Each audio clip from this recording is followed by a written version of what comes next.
Fantastic. So I am your host for this evening and for this series of 7-day Business Fuel Challenge interviews.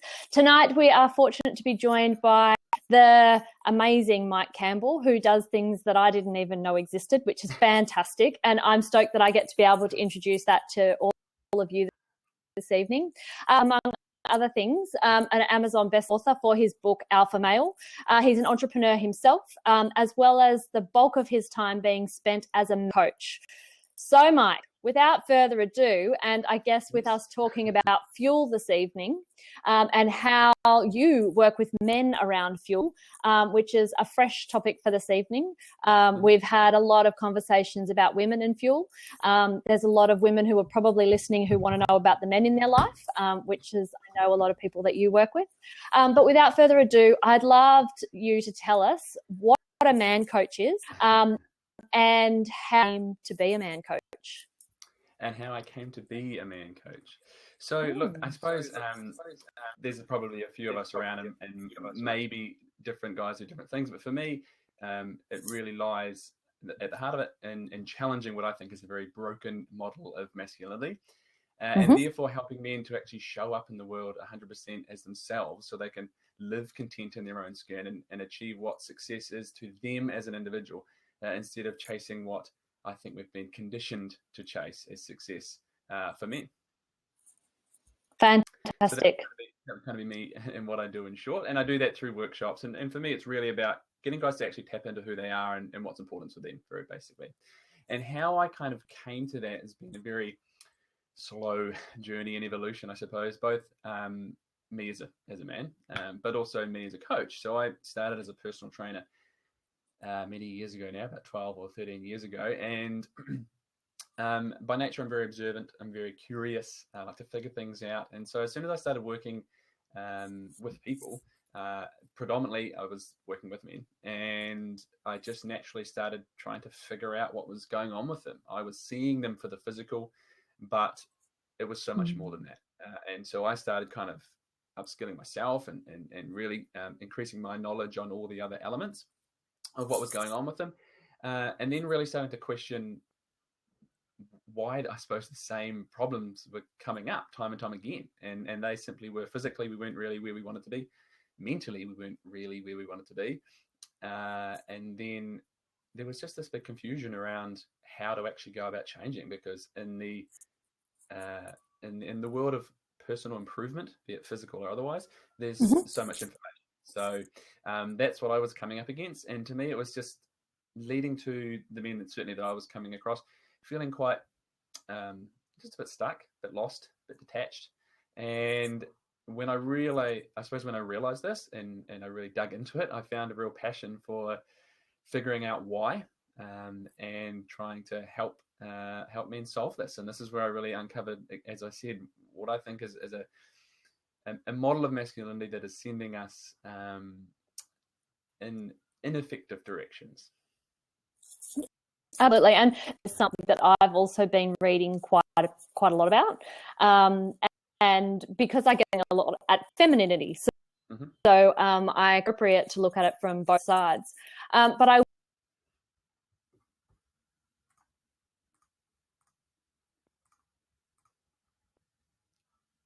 Sorry, I'm frozen just in case you're talking to me and I'm not responding.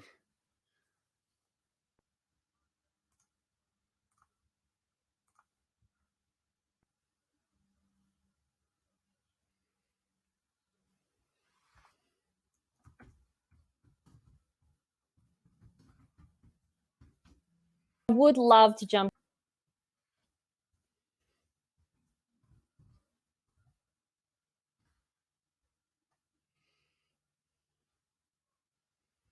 Okay, well, maybe it's just me. So if you guys can hear me, but you can't hear Beck, then maybe let me know. And happy to rap, happy to keep going. Okay, Mark says you can hear me. So maybe I'll just elaborate on that a little bit in terms of my journey. It was also a period where I was doing a lot of work on myself as a man. And I had kind of been that person when I was a bit younger. When I was at university, I was absolutely floating. I was going to university and that was it. So I kind of been in that place and I was doing a lot of work on myself. And that was what I could also, I suppose, reflect on was how I was feeling relative to how my clients and then readers and so on are feeling. And some of the processes that I'd been through, some of the successes, the failures, and that squiggly journey that is life, I was able to pull on very much so outside of my own learning and experience and so on, to really both pinpoint what this was about. The element of that is what we are brought up to believe is success for men, and it can kind of send us on a bit of a wayward, I suppose, a wayward path. And what I find is my audience is mostly men 25 to 45, and the spread is because obviously we're all individuals. So some of us start asking the question a little bit earlier, some a little bit later. But either way, the men that I end up working with are starting to ask a question very simply, and it's something like, is there more to this, to life, to what they're doing? And again, I suppose I have felt this myself. It was a case of put the head down. I've been working hard. I've been doing all this stuff. I've been investing all my time and energy into things, but has it actually got me anywhere? Is it bringing me any genuine happiness? And quite often the answer there, if they're actually asking the question, or it's just a subconscious feeling that they perhaps become aware of, is that no, there's this feeling of incongruence, perhaps frustration, which indicates, hopefully, that something needs to be addressed, and we dive into it. That's where they find me. That was a little spiel. Oh, there we go. Excellent. Good timing. Oh, could you hear me? I couldn't hear a thing. All right. But it sounds like I came in at the right time. So you got to tell people a bit about the different types of people that you work with, which I imagine is a bit of a surprise to some of them, in terms of sometimes people think that they're the only one. Sometimes they think this doesn't affect business owners. They think it doesn't affect high-powered execs. Did you get to tell them the story about, people you would meet in bars? No, so I didn't really get into who I was, I suppose, helping. I was more, not in the specifics. So let me elaborate. I kind of got it. So to elaborate, yeah, absolutely. My market, my audience is kind of, men 25 to 45, and they may be execs. They may be partners in firms. They may be business owners. They might be a tradie. They might be a teacher. It really does, I think, not really separate how it plays out in our lives and the lives of different guys in different industries and so on might be different, but the underlying stuff is very similar. And a lot of it, I think, comes down to the, perhaps level of expectation that we take on from society and then kind of make our own. And then all sorts of pressures come on. So, of course, if you're in a high-pressure job, those things can be a lot more intense to the next guy. But for me, that's in the workplace. When we head out into just normal day-to-day life, as a bar, for example, a bar, generally what I think we see is, this kind of term, quote unquote, boys being boys, which is, I think, healthy and fine to a point, and then it's not, and then it's really not. Potentially at the detriment of one or two of the group, and potentially at the detriment of the other sex. And it's that place where it's easy to say nothing and it's easy to just carry on with that kind of masculine thing without taking stands, saying, this is kind of bullshit behavior, and speaking up against something that's not quite perhaps right to you. And as men, we don't want to do that, because then we're standing out, then we're being vulnerable, then we're being, this kind of soft, whatever it is. That's how it plays out there. And so then a lot of that comes down to our need for kind of external validation. So we don't say something. We fall in with what everyone's doing. When it comes to meeting women, we seek the external validation of our mates and all this kind of stuff, which exactly plays out in the business world for a lot of men in terms of how they, I suppose, carry themselves day to day. And what do people, when people do find out about you and they find out about the Man Coach side of things and what you can actually offer them, where are they at, I guess, physically and mentally? And where are they at? So I kind of alluded to this a little bit before, and that was, where they might be at, feeling a little bit lost, feeling a little bit stuck, just feeling a little bit like, you know what, I've been putting all my energy into this. I've been, doing the right thing. I've been working hard, and I'm just not that happy and a bit frustrated. There's this kind of feeling. For a lot of guys, there might be a intense or very subtle desire to improve that or just work on themselves, and so that may link directly to the physical. So a guy might be feeling that physically, he might be feeling that mentally the rest of his life, or it might be kind of all encompassing. What a lot of us do is go to the physical to try and make change, because that is where we think we're going to get the most, I suppose, and we do get the most immediate feedback.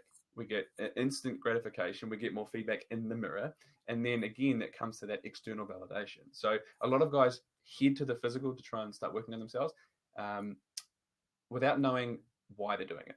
And so they're kind of seeking a bit of a band-aid, bit of confidence perhaps for what's really going on.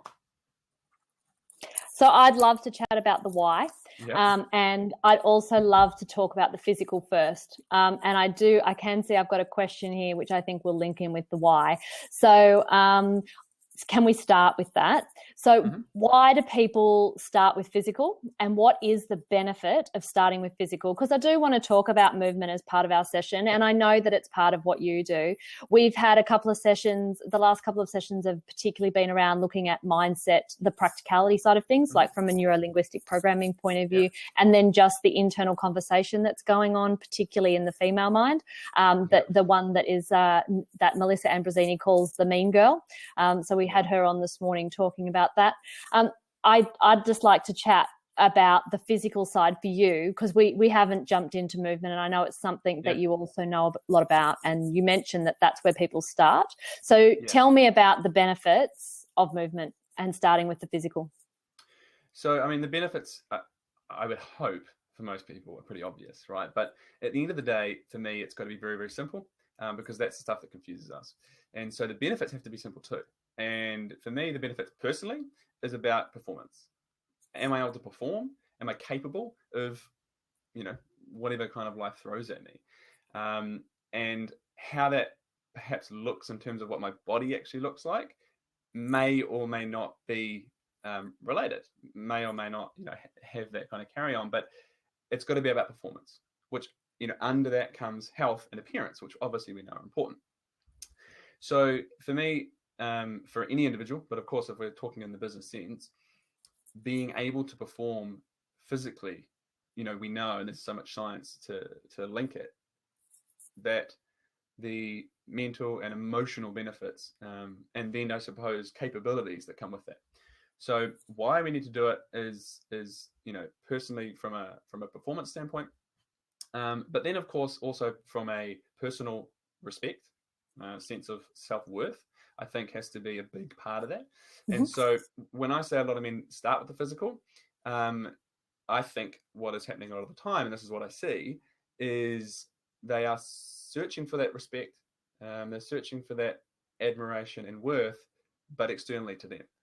And if we can internalize that for the most part, because we are also humans, we like validation, we like compliments, and that's absolutely natural and fine. But if that is the basis of it externally, then that's flimsy, that's a house of cards, that's going to fall down. So if we can actually internalize that stuff, and it becomes about our own self-worth, our own self-image, our own self-respect, then of course the stuff that does come externally has I think a lot more value, and then of course all of that stuff leads to our own performance and so on in life. So let's talk about the why then. So we've talked briefly about the physical side of things and how it impacts your performance, how you feel day to day. I know there's a lot of the science side of things which will link it to all the hormones and the serotonin and how we produce all of that naturally. So there's all of that. But tell me about the why. Tell me about why. Sure. The real. Yeah, so I think a very perhaps easy example that links from that for a lot of guys, they might be getting into the physical, they might have done it for years, and it might be something like looking and feeling better, right? But then if we dig deeper, it might be something like a bit more confidence, right? And I think we know that actually means respect for self and probably respect from others, but confidence is something like that. And that might be in the workplace, it might be with the peers, it certainly is usually around relationships and connections. And so if we don't ever go beyond that, then for me, that's it's not the real why, because we haven't gone deep enough. So that's where I think a lot of guys are kind of falling down when it comes to actually working on themselves physically and stopping and starting and not having success and being frustrated and all that stuff that we see. And we know that we can see it when we open our eyes in any public space in Australia, but we certainly see it on the stats and so on. So to dig deeper than that, why do we want confidence? Well, it might be because we actually want to have the confidence to perhaps approach women and meet women. And then what are we actually after that for? Usually for men, it's going to be around connections and a feeling of significance. And so those things there, instantly are so much deeper than just looking and feeling better and maybe having more confidence. It's also quite scary sometimes to actually ask ourselves those questions and then admit to them, because that's the kind of stuff that we kind of get taught as men to, just brush away. That's it's not really manly to kind of talk about that stuff because it's feelings, it's emotions. But for me, a feeling of significance is such a big driver. And if we don't get down to that, now, that might not be for every man. It might be something different. It might play out in a different way. I certainly know personally, for me, big drivers are around significance, are around respect. And as I said before, they are external validators, but they come after I have that internal validation. So getting to the why is what is not only going to allow us to figure out what drives our behaviors, but also then actually drive our behaviors. If we can have a big enough why in terms of what we're doing, the plan we can reverse engineer, and the actual motivation to do it is there because the juice is worth the squeeze. I couldn't agree more. I've spoken a few times and also in my book about wise decisions, as in WHY-SE. And if you know the why, you can make great decisions and you can make choices that will stick, that are right for you. The question that I had specifically, which I'm going to read from the chat box that came through from Mark, was, it sounds like you delve into a lot of physiology and psychology of your clients and men and the dynamics of men. Is that true, or is it more physical? So for me, it's very much around the psychology, absolutely.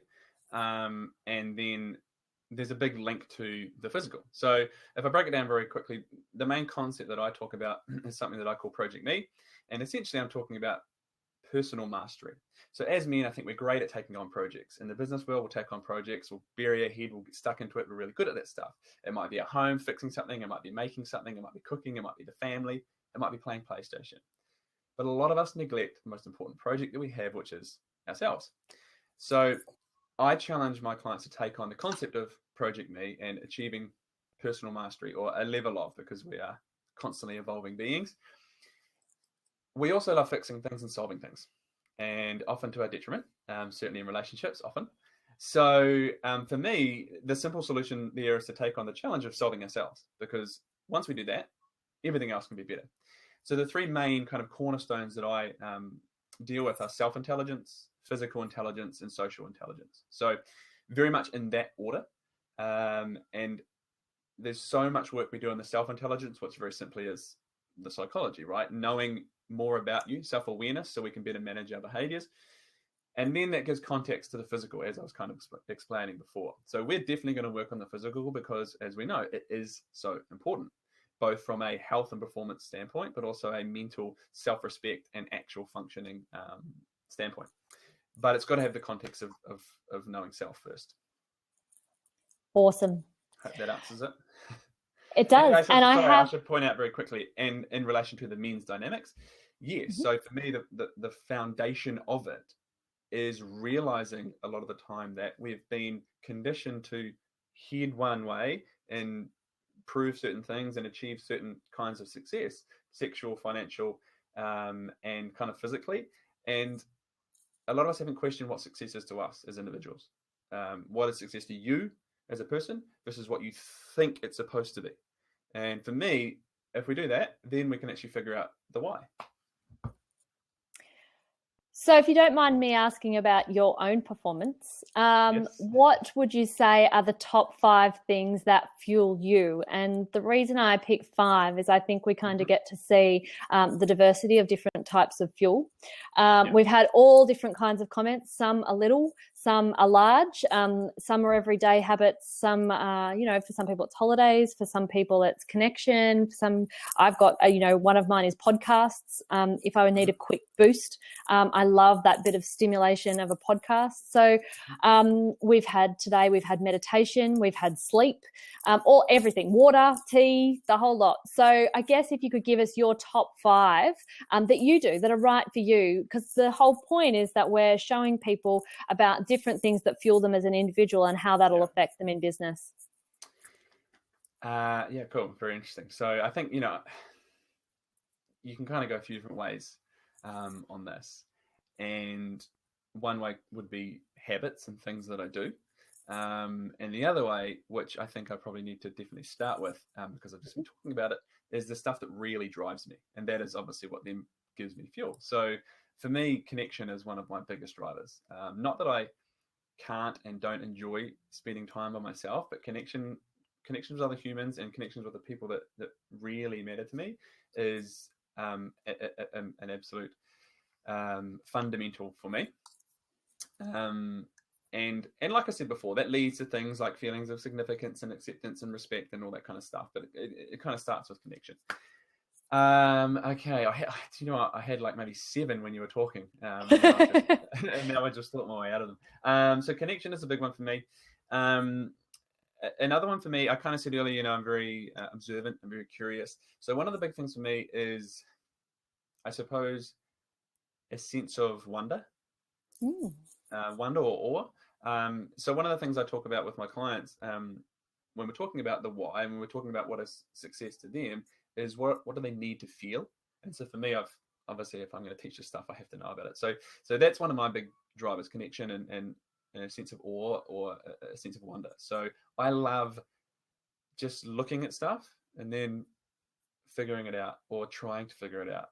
Like I'll look at the moon and it's just like, what? That's just so weird. So that's a question I ask a lot. Man, that's weird, isn't it? So awe, wonder. Otherwise, on a more fundamental, perhaps day-to-day level, movement is something that I, must do. As simple as that.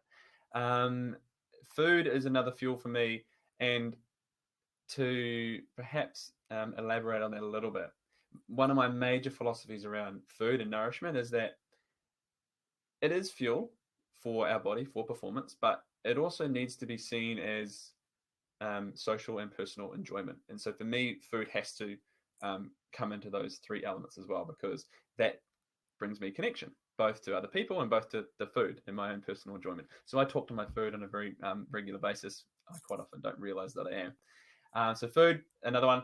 And to round it out of late, something that I've been working on quite a lot is meditation. So I think I'll throw that in there. With running my own schedule, I kind of talk about entrepreneurship as like being at university again, except I set my own assignments and my audience marks them, not one professor. And therefore I'm quite a harsh professor. So I work a lot. And so for me, having some time just to chill and just to decompress and just to be alone in my head, or not in my head, is fundamental. Awesome. Connection, wonder, food, meditation. You can add a 5th one if there's and movement. Yeah. Oh, yeah. And I missed movement. Sorry. Yeah. I missed. So for me, movement is just Yep. Sorry, all encompassing. It's not training. It's not exercise. It's all of those things plus play plus practice. Just movement. And that's something that I've evolved from my kind of more hardcore training days to just learning more about my body and knowing. And I spoke about physical intelligence before, so knowing when and how to move it, basically. Fantastic. I can see there's a couple of comments come through, so I'm going to mention those.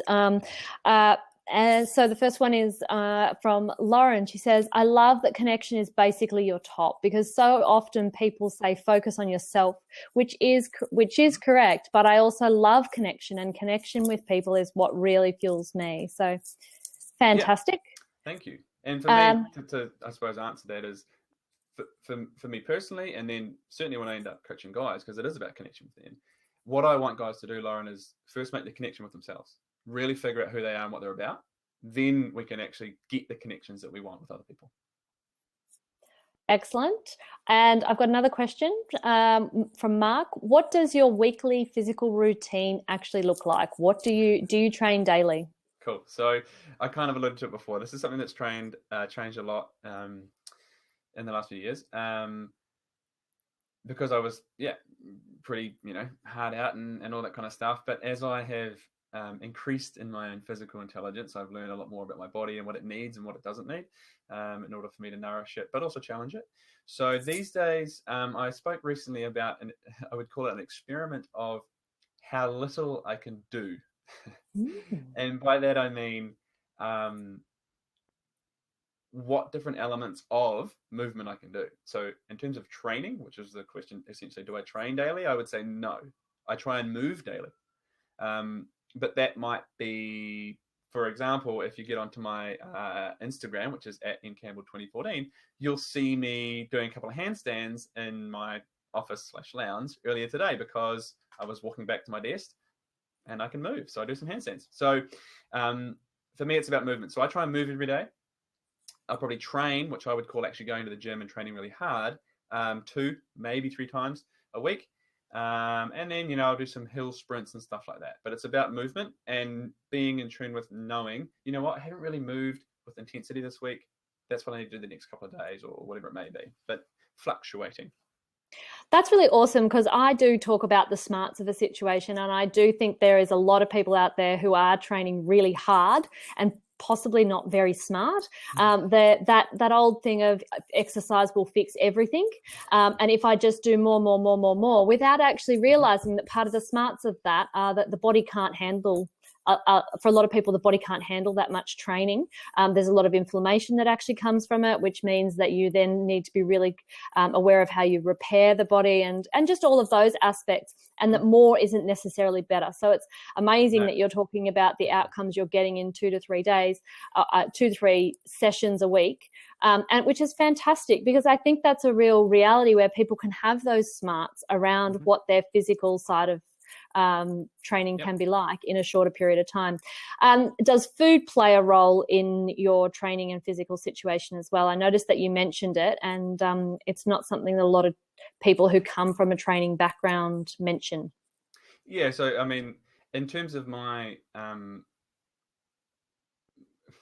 body composition, I suppose, and therefore, what's happening with that energy flow, absolutely, 100% has to.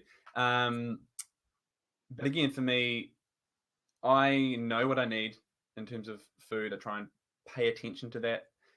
Here's an easy example. It was Easter not long ago. Smashed heaps of Easter eggs. Hot cross buns are like my new thing.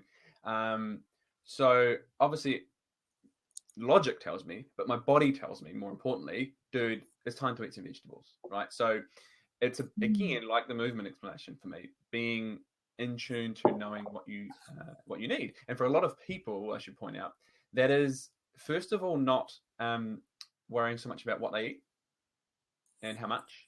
It's focusing on how they eat. So a lot of us, certainly in the business world, we eat on the go. We're sitting here in front of our computers. We're doing stuff. We've got our phone out as well, and we're totally disconnected to our bodies and knowing what the hell is going on. So that is kind of one of the most important things. So for me, I try and take time. When I wake up in the morning, I have a routine. I read, I meditate, I make breakfast, I eat breakfast. My phone hasn't been turned on yet. That's not what everyone has to do, of course, but just knowing that you're eating is a fundamental to figuring out then what and how much and so on. But like I said, it's about enjoyment. I love food, so personal enjoyment and social enjoyment. As I said, we're humans, we're social creatures. A connection is massive for us, and if we starve ourselves of that personal enjoyment and social enjoyment with food, then I think that's a big part of life that we're missing, basically. Awesome. I can see there's one more comment question here, so I'm going to read that and then we'll jump into a couple of little things to finish off as we are getting close to time. There's a comment here from Mark that says, I tried CrossFit, but it did my back in. Maybe too intense. Yoga works better, especially as it keeps my bad back in check. I try to fit in golf weekly. One thing lacking that I'd like to get back into is more intense session, but my body seems to struggle over time. And it will. Absolutely. And so CrossFit, right, like anything. So CrossFit is perhaps a vehicle that's become very common for a lot of people. And to generalize it, it's reasonably intense exercise. For some people, that's great. Some people can handle it. Some people can handle it maybe once a week. Some people can handle it many times. But again, you got to know your body. You got to know how your body moves, and you also need to know how to move it. And so a lot of the time in something like that, when there's a lot of intensity, when there's a lot of volume and load, we're at risk. So any movement, there's going to be a risk versus reward ratio, and we just need to know that the risk is being outweighed by the reward. Simple. And for a lot of people, CrossFit, that starts to balance the other way. So Mark, you've got to start to really understand your body, but also don't allow yourself to think the story is my back. Like, seek people who can help you out with that and then recover from it. Just because you're a bit older doesn't mean you can't recover it. If it's something really serious, then, seek the people that can help you with that, but understand it so you know how to move it. Which also can be yoga, of course, absolutely. Yeah, and we are going to chat yoga later on this session. I've actually got a couple of people coming on, one specifically to talk about yoga and why it's not about prancing ponies. And that particularly is my yoga teacher. And let me tell you, I need a T-shirt that says my yoga teacher hurts me, or something along those lines. It's an incredible workout, and it's certainly nothing like what I expected it to be. So we are going to talk about yoga with a couple of people, someone else who is more looking at the combination of functional movement and yoga in the same studio. So we're going to talk to two different people about that. But I would love to start we've got another comment. I did yoga today and it was as hard as the gym session. Yes, that's my experience also, which can be a real surprise. And there are obviously different types of yoga, there are different types of trainers. And like there's CrossFit that'll work for somebody and other things that'll work for other people. And actually, very quickly on that, Beck, in terms of, like I said, CrossFit's good for some people, once a week, whatever. For me, when it comes to intensity and then volume of movement, one of the things that we need to take into account, especially very busy people in the business world, is that we need to think about our overall capacity for stresses. And if you've got so much stuff going on in your life that is causing you stress, or perhaps you're allowing to cause you stress, different conversation, then exercise is a stressor. It always is. So we need to weigh up what we can handle. If you're someone who's on holiday, you can probably smash yourself with training because you've got very little other stuff taking your capacity. If you've got a high pressure job or life, then you might need to limit that because of those other factors as well. That's an incredibly valuable piece. That's fantastic. I can see one more question and then I'm going to jump over to wrap up. But I love the questions. So, and I am keen for people to engage with the people joining us. So Lauren says, as someone that is overweight, I get told a lot about HIIT, high intensity training, which I find hard because I can't push myself, but I have become completely addicted to CrossFit and do it 4 times a week. I found that from the start, I didn't fall into a bad habit of competing with others in the room. And so I only compete against me and I am getting great results. Good. Brilliant. So that's it, right? Like at the end of the day, HIIT is essentially what you're doing with CrossFit. But again, physical intelligence, you've got to find out what works for you. So if that works for you, amazing. What I would say is always just keep in the back of your mind that risk versus reward ratio.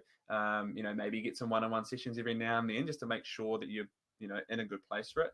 But in anything, to a large degree, certainly if it comes to self-improvement, we can use others as maybe a bit of a beacon. We want to make sure that we are competing with and comparing to our former selves, right? And so if we get into a CrossFit room, it's very easy to fall into that competition element, and that's where, you know, risk goes up. So awesome work, great work, Lauren. So, Mike, tell me then, as a man coach, and as where you're at right now, as a person, why do you do what you do? Good question. We spoke about whys, didn't we? So I suppose for me, it's kind of twofold. And this is something that's become more apparent. That is, it kind of started out very much around helping me, right? And a line that I've used as an elevator pitch, I suppose, is to help men become their own perfect mix of James Bond, Nelson Mandela, and Batman. But that element of it, helping men to actually figure out what's important to them in life and start living that, I realized the second part of that is it's kind of become the whole, we need to draw attention to why we're in this place. And so for me, it's about, I suppose, holding up a mirror and going, fellas, seriously, we actually need to make some change here, because if we look at stats across the board and a lot of things, mental health, physical health, gangs, violence, prison, all that stuff, it's grim, but it's real. So we need to address that. So that is kind of the first step. The second is, hey, by the way, we can actually go about changing this on an individual and then larger scale. So let's do that. Absolutely. Tell me the opportunity.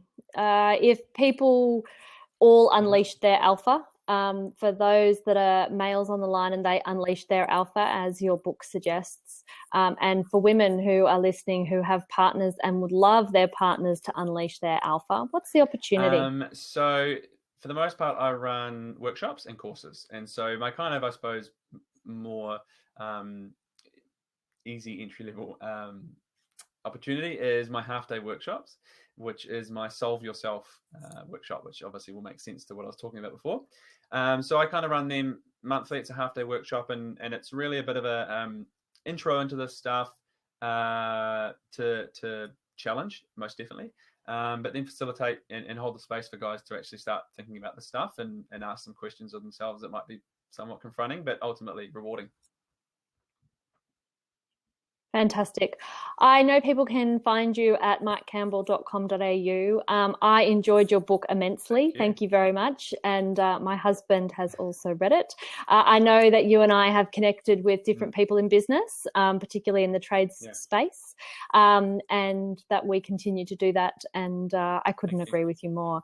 I think there's a huge opportunity in people having a man coach. I don't think there's enough people in the world getting coached generally, and the piece that you provide is fantastic. If I had sons, which I don't yet, I've got two little ladies, but I certainly hope that their children are able to be men, as you suggest in the book, and you certainly work with people on. Very nice. If I was to leave one thing, how would you describe how you leave your clients feeling? Might depend on at what stage in the process. Confused, scared, challenged. Look, I'll tell you what. I will quote someone who finished. So I ran a 2-day workshop on the weekend, and I got one of the guys text me afterwards, and he said, "I have an overwhelming sense of self, and it is immensely calming."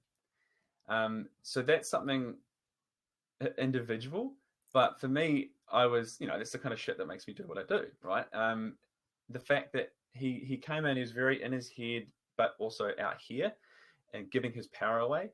And for me, it's about reclaiming that sense of personal power. That's fantastic. What an awesome, powerful note to finish us up on. Thank you for joining us this evening, Mike. Thank you to all our people I can see who are up there viewing, those that are signed in. I can see lots of things been happening all over the screen, and this blub side of things does get a bit distracting on the screen at times, but it's a wonderful forum. So I would say thank you very much to everybody for joining us this evening. We would love to see your feedback over on hashtag 7-Day Business Fuel Challenge. You'll see some posts going up across all different social media. So we'd love to hear your key learnings. What was your key takeaway? We do have a Facebook group. To get access to that, it is a closed group, so you feel you can have good conversations within that group. please hit the Count Me In button on our website for the 7-day Business Fuel Challenge. And if you do want to see the fuel schedule and keep in touch, we will be able to email you the schedule. Tomorrow morning, we are kicking off around another discussion around movement, but this time someone Mike also knows quite well. We're catching up with Jen DeGard. And we're chatting about women and movement at different stages of life, and particularly around the time of having babies. So we're chatting with Jen tomorrow. Catch the details on email there. You'll find us and if you'd love to follow the Grow Project, we'd love to see you on Facebook, Instagram, and Twitter. Of course, we're all over the place. And you can visit us on RebeccaNewmanOnline.com.au. Thanks again, Mike, and thank you everybody for your questions and joining in. It's been a wonderful evening, and ciao for now. Thank you. Bye, everyone.